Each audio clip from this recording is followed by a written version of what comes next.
지성 도울 김용욱 선생님을 다시 한번 모셨습니다. 안녕하십니까?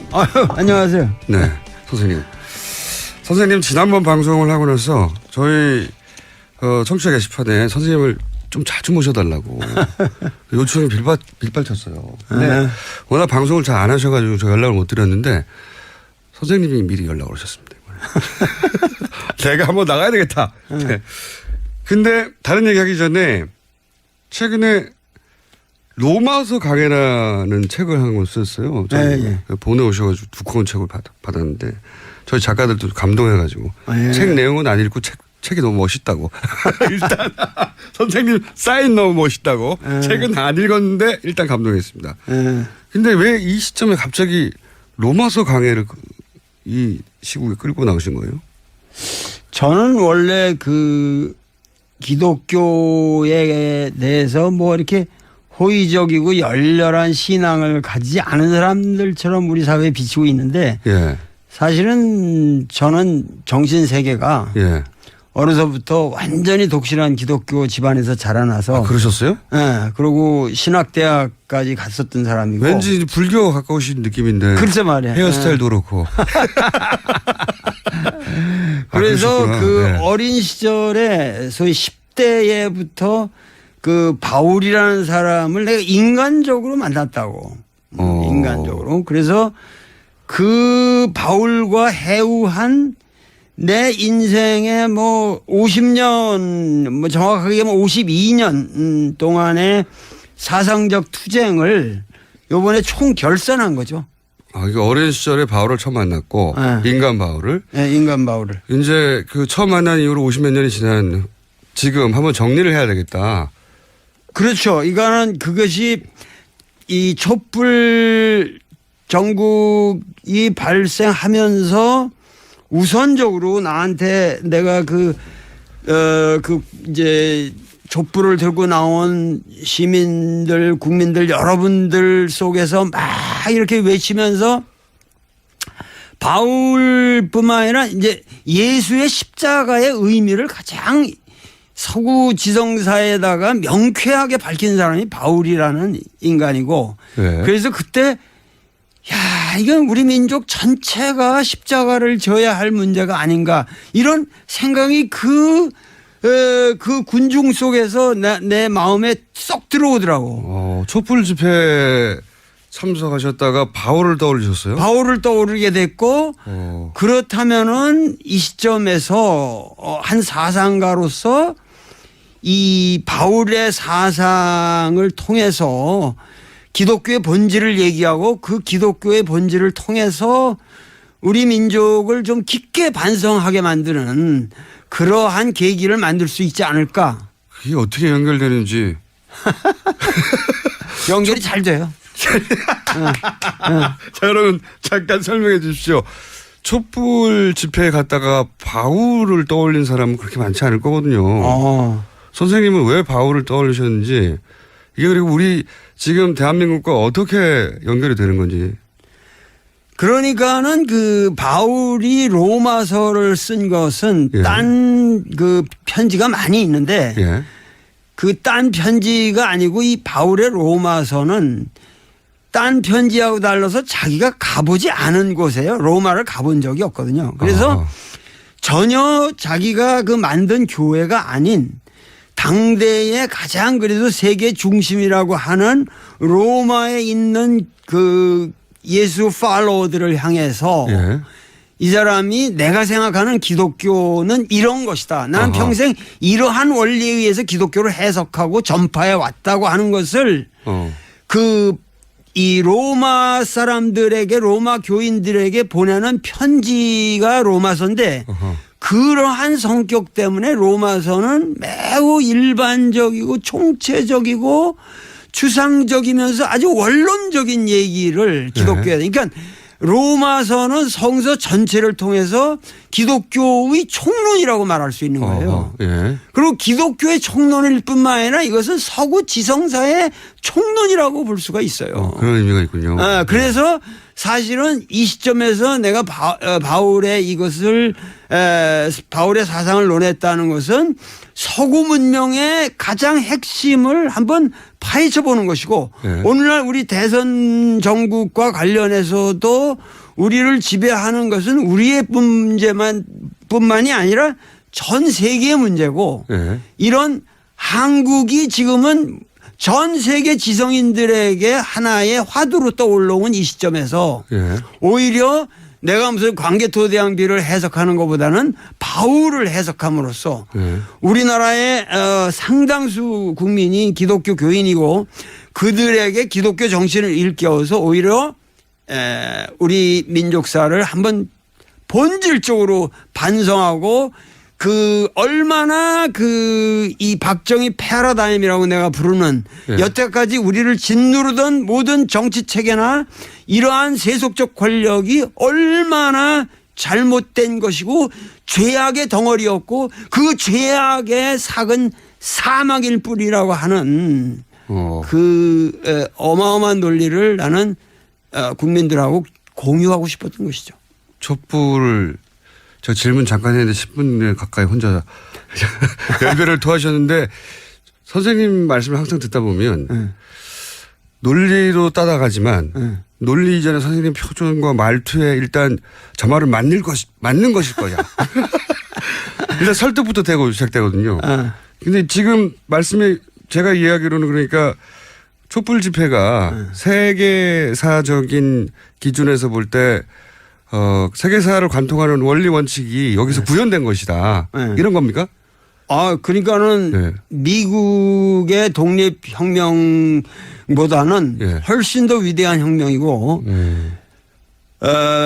불란서 혁명이 인류사에서 어떤 근대 정신의 출발이라는데 사람들이 의심을 하지 않지만 그 불란서 혁명은 물론 인간의 자유와 평등에 관해서 아주 획기적인 전환점을 마련했고 그리고 루이 16세의 목을 자름으로써 길로틴에다가 세움으로써 그 여태까지 왕정 앙시앙 레짐을 끝내버린 사건이란 말이죠. 그런데 그거와 거의 유사한 그 어떠한 역사적 과업을 달성했을 뿐만 아니라 그것을 패러다임을 끝냈다는 것으로서 헌정 질서 속에서 아주 평화롭게 그 어마어마한 혁명을 실현했다고 하는 의미에서 이번 촛불 혁명은 세계사가 구현하고자 하는 어떤 이상적 질서와 그 이념을 구현한 사건이죠. 그래서 거슬러 올라가면 결국은 서양 사상사의 근본이라고 해서 넘어서 하고 맞닿는다. 맞닿는다는 얘기죠. 이제 좀 이해가 됐습니다. 네네. 대단히 머리가 좋으십니다. 자, 그러면은 지금 이 책을 내신 이유도 사실은 그렇게 해서 절차적으로는 대선을 통해 그게 완성되어 가는 거잖아요. 그렇죠. 그렇죠. 절차적으로는. 국민들이 이제 그런 기회를 주었고 그게 대선이라는 절차를 통해서 완성되어 가는 건데 이번 대선에서 이제 크게 떠오르는 그 구체적인 사안들이 예를 들어서 사드 여기 떠오르고요. 그다음에 어제 토론회를 또 기준으로 해보자면 북한에 대한 태도, 북한을 주적으로 볼 거냐 아니냐 이런 거 이게 이제 같이 맞물려서 돌아가고 있는데 우선 제가 사드에 대해서 한번 여쭤보고 싶은 것이 사드에 대한 입장들이 이제 후보들마다 조금씩 다르고 또 왔다 갔다도 하고 그리고 국민들 입장에서 뭐가 맞는지 잘 모르겠어요. 근데 이제 중국 전문가시니까 사드 배치에 대해서는 선생님이 보시기에는 어떻게 바라봐야 되는 겁니까? 그 사드라는 문제에 대해서 정치가들이 조금 더 깊은 철학적 이해를 할 필요가 있고 국제 정세를 포괄적으로 파악해서 이걸 이해해야 한다고. 그러니까 사드라는 것 자체가 지금 전략적인 가치가 있느냐 없느냐 이런 걸 가지고 논의할 때가 아니에요. 그러니까? 무슨 얘기냐 하면은 여태까지 한국의 문제는 왜 북한이 여태까지 이 지경까지 이르렀냐 하면은 그것은 미국 정부가 역대로 뭐냐면은 전략적 인내라고 하는 기본 기조가 예. 전략적 인내라고 하는 그게 그 말은 근사하게 보이지만 예. 개무시라고 개무시. 그냥 북한이 무슨 지랄을 하든지 간에 그냥 개무시하고 넘어가면 인내하면은 우리한테 유리한 국면이 조성될 것이고 그 유리한 국면에 대해서는 항상 뭐냐면은 책임은 중국에게 떠맡기면 된다. 중국 니들이 도와줘서 그런 걸 개발하는 거 아니야. 송유관 막으면 될 거 아니야. 어? 이렇게 해서 미국은 미국 나름대로 중국을 핑계대고 개무시했고 중국은 대국의 입장에서 북한 문제가 중요하지만 이 핵 문제에 관한 한 그것은 니들 문제지. 그거는 미국과 너희들 사이의 문제지 우리 문제가 근원적으로 아니다. 그래서 그 문제를 미국에다 떠넘겼다고. 네. 그래서 양쪽에서 서로 개무시하고 떠넘기는 바람에 북한은 시간을 벌었고 네. 핵 개발을 할 수 있는 시간을 벌었고 그렇고 인정을 안 해주니까 아무도 주목을 안 해주니까 뭐 이 지랄 우리가 쇼를 한다는 거는 뭔가 이렇게 주목을 받기 위해서 하는 건데 아무도 주목을 하지 않으니까 점점 더 세게 나갈 수밖에 없잖아요. 북한은. 그러니까 북한으로서는 인정을 받자는 거예요. 자기 존재감을. 그리고 뭐냐면 자기 체제를 최소한 보장해 달라는 거예요. 국제사회에서. 우리가 그렇게 나쁜 놈만은 아니다라는 거를 얘기하고 싶은데 그 얘기하는 방식이 결국은 핵 개발이 그나마 세계 정치사에서 그 주목을 받을 수 있는 가장 값싼 방법이에요. 그 비싼 게 아니고. 그들 입장에서는 자기 생존을 보장받는 생존을 보장받기 위해서는 가장 첩경에 현명한 선택을 한 거예요. 선생님이 아니었다면 제가 중간중간에 계속 영어 선택을 좀 자제해달라고 했을 텐데 어쩔 수가 없이 계속 듣고 있습니다. 자제하겠습니다. 네, 죄송합니다. 아니, 그런 거 신경 쓰지 마시고 계속 말씀해 주십시오. 징계는 저희가 받겠습니다.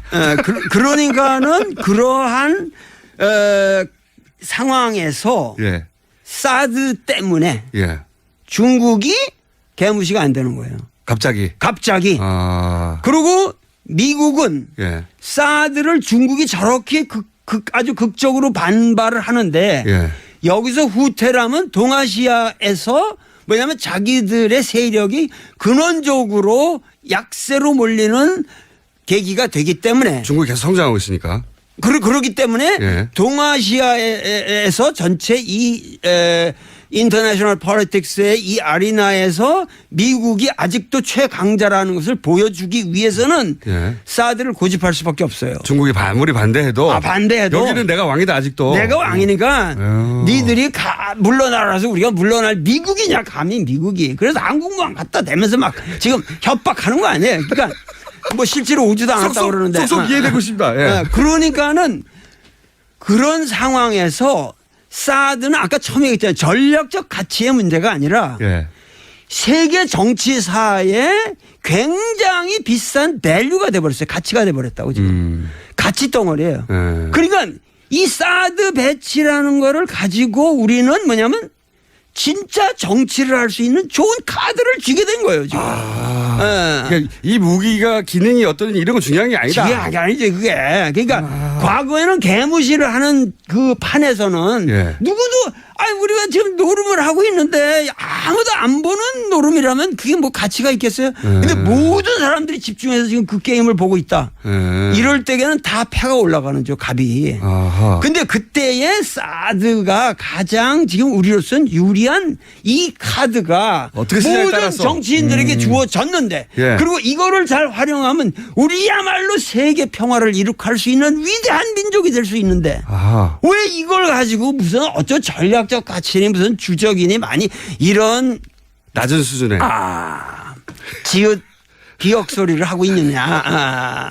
그러니까는 지금 우리가 얘기할 거는 이런 상황에서 우리는 트럼프라는 위대한 인간을 만났다 이거예요.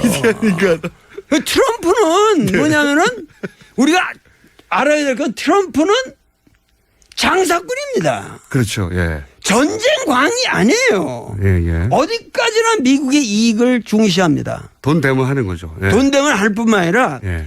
철학적으로 말해도 예. 실사구시의 인간이에요. 실사구시. 사실은. 예. 여태까지 미국의 정치인들이 근사한 것 같지만 그들은 말이죠. 한국에 대한 전혀 전문적인 지식이 없어요. 예. 그런데 이 트럼프만이 유독 예.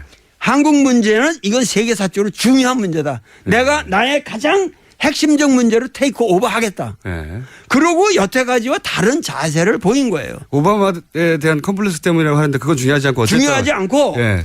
한반도의 문제가 진정으로 세계사의 중심으로 이제는 부상했다는 거예요. 그러면 그걸 이제 사드를 어떻게 처리하냐에 따라서 그렇죠. 그러니까 누가 어떻게 사드야말로 우리가 네. 중국을 견제할 수 있는 좋은 카드잖아요. 네. 근데 중국으로 하여금 우리가 사드를 이거를 하여튼 지연시킬 때 배치 문제를 우리가 지연시킬 때니까 네. 그동안에 너희들은 북한을 압박해서 네. 평화로운 방향으로 예를 들면 최종적으로는 북미 수교를 할 수 있도록 예. 중국 보고 너희들이 도와줘라. 그러고 우리는 트럼프한테 이 상황을 이니셔티브를 우리가 주도해 가면서 네. 트럼프한테 조근조근 작은 이야기해 주는 거예요. 그 사람은 들어요. 얘기를 하면. 과거 이 사람은 되면. 무식하기 때문에 잘 듣는다고. 그래가지고 마음이 빈 사람이거든. 그러니까 가서 실제로 우리나라 여태까지 외교의 문제가 트럼프가 무식하다는 걸 전제로 해서 진실하게 접근을 해야 되는데 가서 우리 여태까지 외교가 미국에 가서도 전쟁 광처럼 북한 나쁜 놈들이다. 같은 민족끼리 이게 할 말입니까? 그러니까 북한을 당신들이 잘 대해주고 예. 이 문제를 평화롭게 해결하는 방향으로 나아가게 되면 예. 당신들이 사드 필요 없이도 뭐냐면 압록강까지 전부 당신들이 경제적으로 완전히 전선을 칠 수가 있고 그러면 중국을 이 견제하는 방법에 사드보다 네. 북한과 북미 수교를 해서 북한을 당신의 그 우방으로 만들면 네. 중국은 꼼짝 못하는 거 아니냐. 그렇게 또 미국한테는 얘기를 하고. 미국에다가 설득을 하면은 네. 트럼프는 이러한 계기로 북핵 문제를 해결하고 북한이라고 하는 마치 악의 축인 것처럼 여태까지 이블 액세스로 여태까지 그 간주해왔던 네. 모든 이 선입견을 불식하고 네. 세계 평화를 이룩하면은 트럼프는 윈스턴 처칠보다 위대한 대통령이 되는 거죠. 정치가가 되는 거예요. 그런 기회를 우리가 만들어주는 트럼프한테 줄 테니 트럼프는 이걸 잡아라라고 잡아라. 우리가 그렇게 사드를 활용할 수가 있다. 활용할 수 있다는 거죠. 예. 중국에도 활용할 수 있다. 거꾸로 사드를 우리가 그 카드로 활용해야 된다는 말씀이시네요. 그러니까 예. 지금 가장 중요한 것은 예. 선거 때마다 북풍을 들고 나왔다고 사람들이. 그렇죠. 지금까지. 네? 예. 그래가지고 그걸로 협박을 해왔는데 이제는 그러한 식으로 북풍의 협박이는 안 통하는 새로운 시대가 왔다. 이것이 바로 장미 대선이다 이거예요. 이 장미 대선에서는 그야말로 북풍이라고 하는 문제를 오히려 나의 문제로 받아들이고 예. 그 직접 거기로 직격적으로 정면으로 돌파해가는 사람만이 승리를 할 수 있다. 이 말은 뭐냐면은 과거의 북풍은 조작이고 협박이고 엉터리 실체가 없는 거거든. 예. 근데 지금 북풍은 실체가 있는 거예요. 진짜 북풍이에요. 예. 그러니까 이 북풍은 과거의 보수 세력들이 전부 그냥 국민 협박용으로 썼던 그런 북풍이 아니에요. 예. 지금은 냉혹한 판단을 가지고 이것을 차근차근 우리가 해결해야 나가는 민족적 과제 상황이고 이것은 보수 진보를 가리지 않고 여기에 대해서는 이제 북한 문제는 전적으로 우리 전 국민이 이제 그거에 돌진해서 남북 문제를 해결하지 않으면은 정치적인 모든 문제가 의미가 없다고 하는 것을 각인시키는 새로운 대선입니다. 알겠습니다. 선생님. 잘 이해했고요. 네. 시간이 벌써 이렇게 빨리 지나갔네. 아이고. 별 말씀 안 하셨는데 벌써 20몇 분이 훌떡. 자, 그러면 대선 기간이니까 그리고 대선이 얼마 안 남았으니까 원래 선생님은 대선 후보들 여러 만나셔가지고 인터뷰도 하시고 아시잖아요. 개인적으로도. 다 알죠. 다 아시잖아요. 그럼 종합적으로 뭐 사드 포함해가지고 종합적으로 이번 대선 후보들에 대해서 간략하게 평가를 좀 해 주십시오. 그러면. 누구부터? 그 차례대로 해야 돼. 1, 2, 3, 4번대로 하죠. 그러면 1번 문재인 후보. 예. 문재인. 예. 아주 사람이 내가 뭐 수차례 만나고 대화도 많이 하고 그러지만 투명하고 깨끗한 사람이에요. 예. 그리고 그러기 때문에 아주 든든하고 믿을 만한 사람이죠. 그러니까 문재인은 사심이 없어요. 사람이 아무리 그 사람이 부족한 데가 있다고 할지언정 예. 그 부족한 것이 보인다고. 그게 숨겨져 있질 않아요. 예. 그런 의미에서 사람이 투명하고 그런 의미에서 나는 믿을 만하다. 요 얘기만 하고 있습니다. 알겠습니다. 그럼 2번 홍준표 후보에 대해서는요. 홍준표는 뭐 고대 나보다 한 8년 후배인데 고대 사람들이 좀 이게 우직하잖아요. 좀 우직하는데 예. 아마 그 우리 김어준 총수하고 같은 과일 거예요. 그 사람은. 사실은 그 사람은 말이죠. 성격적으로 비슷한 부분이 있긴 있습니다. 여러 가지로 그 꼴보수의 대명사라고는 하지만 예. 밉지가 않아요. 사람이. 밉지가 않고 좀 코믹하다고. 우리가. 코믹하다고. 그러니까는 그 사람은 그런 의미에서 상당히 귀한 존재예요. 이번 대선에서. 네. 자기 할 말을 정확하게 하고 예. 그러면서도 자기 주장을 관철하고 그리고 그 사람이 또 어렵게 자라난 사람이잖아요. 네. 헝그리 정신이 있기 때문에 끝까지 잘 완주하면서 우리 보수 세력들을 결집해서 예. 위대한 대선을 난 치를 거라고 생각합니다. 본인이 대변하는 보수 세력을 잘 대변하고까지 가야 한다. 예. 그리고 사람이 하여튼 괜찮은 사람이에요. 사람입니다. 예, 알겠습니다. 3번 안철수 후보에 대해서 또. 안철수는 좀 불투명해요. 잘 안 보여요, 내 눈에. 그래서 갑자기 다 칭찬하시다가 또 갑자기. 아니 잘 안 보여요, 사람이. 그러니까 그 사람의 정말 그 뭔가 그 비전이 무엇이고 정말 원하고자 하는 것이 무엇인지 구현하고자 하는 것이 뭔지 그 인생의 가치관과 이런 것들이 명료하게 나한테 파악이 안 돼요. 미국의 어떤 전략적 모성처럼 지금 진보 보수를 다 잡아야 되니까 그런 스탠스를 취하는 거 아닐까요? 아니 근데 그런 것이 어떠한 논리적으로만 사람이 학습 능력은 상당히 있는 사람 같은데 그리고 무엇을 하나 이렇게 자기 인생의 화두로 잡으면 그걸 성취하는 그런 어떤 그 추진력도 있는 사람이 그건 확실한데 그것이 논리적 개발로는 안 된다는 거예요. 뭔가 가슴이 있어야 되고 어네스트 해야 된다. 진짜 정직해야 된다고. 근데 그게 이렇게 탁 팡샤 불교 용어로 뭘 이렇게 탁 놓고 있는 게 없어요. 항상 뭘 꽉 쥐고 있는다 하고 뭔가 베일에 깔려 있고 그래서 나는 조금 그리고 이런 목소리 같은 것도 요즘 최근에 진화해가지고 여러분 막 이렇게 되는데 난 그런 거는 영 마음에 안 드는 부분이고. 안철수 후보 캠프에서는 또 다르게 생각하겠지만 지지자들은 아니 선생님의 평가는 예. 알겠습니다. 예상과 다른 평가 계속 나오고 있습니다. 바른정당 유승민 후보는 어떻게? 바른정당 4번 유승민 후보는 원래 경제학자고 네. 그 부친이 네. 상당히 합리적인 판단을 하시고 사셨던 분이고 그 유승민도 꼴보수적인 모든 외교 안보에 관해서 나하고는 뭐 차원이 다른 생각을 하는 사람이지만 경제 문제에 있어서나 정치적인 어떤 행보에 있어서 자기와 다른 사람들을 존중할 줄 알고 굉장히 이 대선 토론회에서도 차근차근히 합리적으로 누구보다도 명쾌한 안정된 논리를 가지고 대한다는 의미에서 그 사람은 그야말로 우리나라 보수의 새로운 희망이라고 볼 수 있죠. 기대를 하시는군요. 자, 마지막으로 5번 심상정 후보에 대해서는요.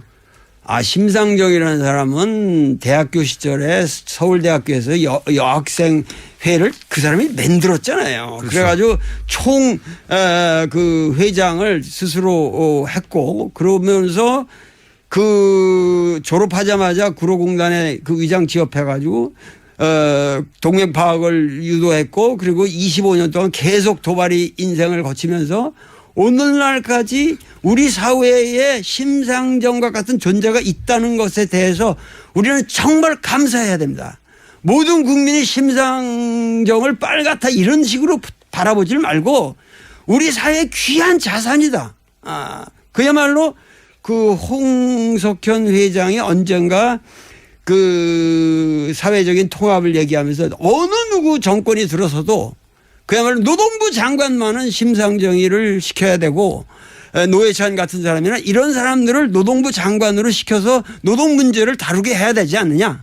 난 이 말을 정확하게 되짚고 싶습니다.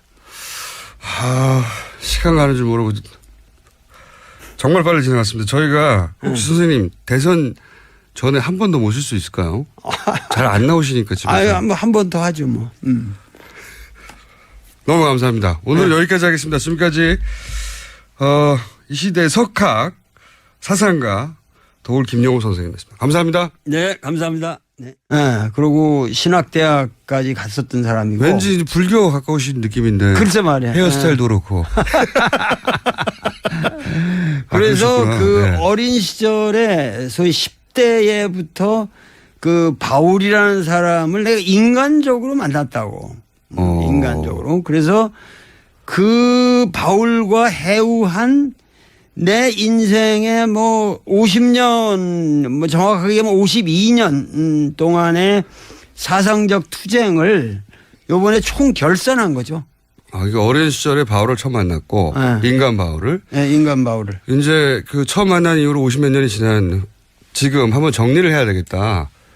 그렇죠. 이거는 그것이 이 촛불 정국이 발생하면서 우선적으로 나한테 내가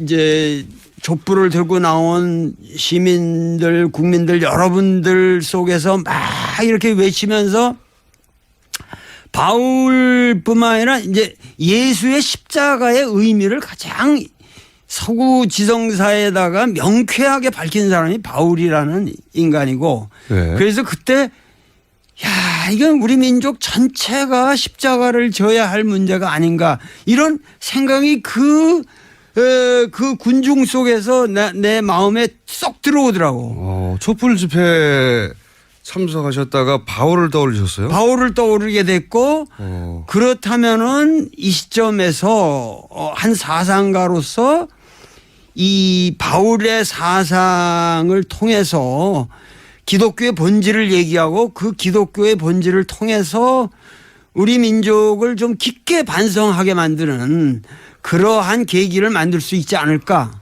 그게 어떻게 연결되는지. 연결이 잘 돼요. 자, 여러분 잠깐 설명해 주십시오. 촛불 집회에 갔다가 바울을 떠올린 사람은 그렇게 많지 않을 거거든요. 선생님은 왜 바울을 떠올리셨는지 이게 그리고 우리 지금 대한민국과 어떻게 연결이 되는 건지.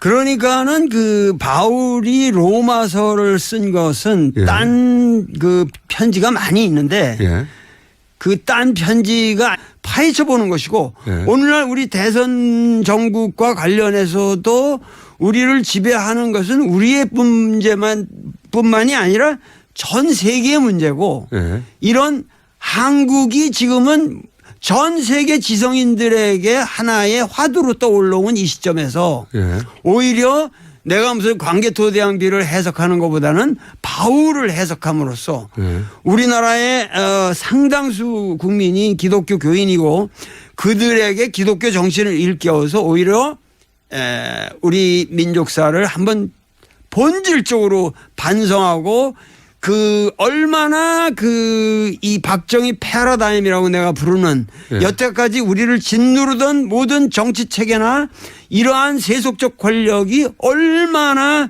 잘못된 것이고 죄악의 덩어리였고 그 죄악의 삭은 사망일 뿐이라고 하는 그 어마어마한 논리를 나는 국민들하고 공유하고 싶었던 것이죠. 촛불을 저 질문 잠깐 했는데 10분 가까이 혼자 연결을 토하셨는데 선생님 말씀을 항상 듣다 보면 지성 도울 김용 선생님을 다시 한번 모셨습니다. 안녕하십니까? 안녕하세요. 네, 선생님. 선생님 지난번 방송을 하고 나서 저희 청취자 게시판에 선생님을 좀 자주 모셔달라고 요청이 빌발쳤어요. 근데 워낙 방송을 잘 안 하셔가지고 저 연락을 못 드렸는데 선생님이 미리 연락을 오셨습니다. 제가 한번 나가야 되겠다. 네. 근데 다른 얘기하기 전에 최근에 로마서 강해라는 책을 한 권 썼어요. 보내오셔가지고 두꺼운 책을 받았는데 저희 작가들도 감동해가지고 책 내용은 안 읽고 책이 너무 멋있다고. 일단 선생님 사인 너무 멋있다고. 책은 안 읽었는데 일단 감동했습니다. 근데 왜 이 시점에 갑자기 로마서 강해를 이 시국에 끌고 나오신 거예요? 저는 원래 그 기독교에 대해서 뭐 이렇게 호의적이고 열렬한 신앙을 가지지 않은 사람들처럼 우리 사회에 비치고 있는데 사실은 저는 정신 세계가 어려서부터 완전히 독실한 기독교 집안에서 자라나서 그러셨어요? 아니고 이 바울의 로마서는 딴 편지하고 달라서 자기가 가보지 않은 곳에요. 로마를 가본 적이 없거든요. 그래서 전혀 자기가 그 만든 교회가 아닌 당대의 가장 그래도 세계 중심이라고 하는 로마에 있는 그 예수 팔로워들을 향해서 이 사람이 내가 생각하는 기독교는 이런 것이다. 나는 평생 이러한 원리에 의해서 기독교를 해석하고 전파해 왔다고 하는 것을 이 로마 사람들에게 로마 교인들에게 보내는 편지가 로마서인데 그러한 성격 때문에 로마서는 매우 일반적이고 총체적이고 추상적이면서 아주 원론적인 얘기를 기독교에 그러니까 로마서는 성서 전체를 통해서 기독교의 총론이라고 말할 수 있는 거예요. 그리고 기독교의 총론일 뿐만 아니라 이것은 서구 지성사의 총론이라고 볼 수가 있어요. 그런 의미가 있군요. 그래서 사실은 이 시점에서 내가 바울의 이것을 바울의 사상을 논했다는 것은 서구 문명의 가장 핵심을 한번